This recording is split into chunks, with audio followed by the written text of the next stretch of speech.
You know where it's going to be, London or somewhere local? You need to sit down, Jamie. If you don't sit down... Does that mean you don't know you... Does that piss you off, that, wouldn't it? You'd have to go home and come back again. Jamie, if you do not sit... Look, I fucking want to sit down! You do not tell me when to sit down! You do not control what I fucking... Look at me now! You do not control what I do in my life! Get that... तो adolescence series के बारे में तो मैंने आपको बताया था, जिसमें इंसेल कल्चर के बारे में बताया गया था। आज हम उसे ही डिस्कस करने वाले हैं।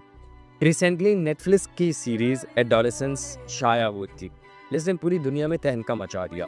वो इस वजह से कि इसका टॉपिक जो इंसेल के ऊपर मुपरी था, उसने दुनिया के सामने एक्सपोज करके रख दिया कि किस तरह एक सब कल्चर ऑनलाइन ऑपरेट कर रहा है और आजकल की नई नस्ल जो टीनेज नस्ल है, जिसे एडोलेसेंस कहा जाता है, जो 13 से 19 साल की उम्र में बच्चे होते हैं, उनमें फैल रहा है। किस तरह ये उन्हें उभारता है, ये है क्या, इसे कहते किसे हैं और इस सीरीज़ में क्या एक्सप्लोर किया गया है, आज मैं आपको वही बताने जा रहा हूँ। तो उसमें स्पॉइलर बहुत ज़्यादा होंगे। इस 13 साल जिमी मिलर की कहानी बयान करती है, जो बज़ाहिर एक आम लड़का है, लेकिन आहिस्ता आहिस्ता मैनिसोफेयर और इंसेल कल्चर की तारीख धारों में उलझ जाता है। सीरीज़ में दिखाया गया है कि किस तरह जिमी को उसकी अपनी क्लास फेलो कैटी लेनार्ड मुस्तरद कर देती है, यानी रिजेक्ट कर देती है और उसे इंसेल कहती है, तो वो उसे कत्ल कर देता है। यहीं से ये वाक़या शुरू होता है। ये इंसेल ज़हनियत की इंतहा को ज़ाहिर करता है, जहाँ मुस्तरद किए जाने पर तशद्दुद का रास्ता अपनाया जाता है। यहीं पर यह कहानी बड़ा ही ट्विस्ट ले लेती है। इंसेल कल्चर के नताइज एडोलेसेंस सीरीज इस बात पर जोर देती है कि इंसेल कल्चर किस तरह नौजवानों को इंतहा पसंदी की तरफ धकेल सकता है।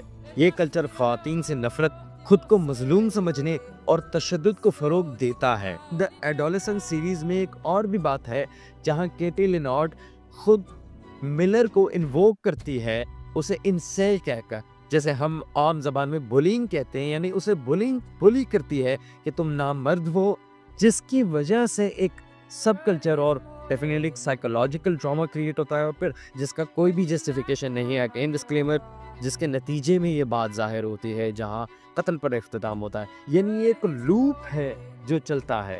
सीरीज़ का आखिर मकसद क्या है?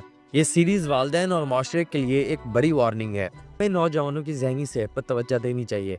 इन्हें सेहतमंद ताल्लुकात सिखाने और ऑनलाइन खतरनाक मवाद से बचाने की ज़रूरत है। एडोलेसेंस हमें ये सोचने पर मजबूर करती है कि हम अपने नौजवानों को किस तरह एक महफूज और मुस्बत माहौल फराहम कर सकते हैं, ताकि वो इंसेल जैसे तारीक कल्चर का शिकार ना हो।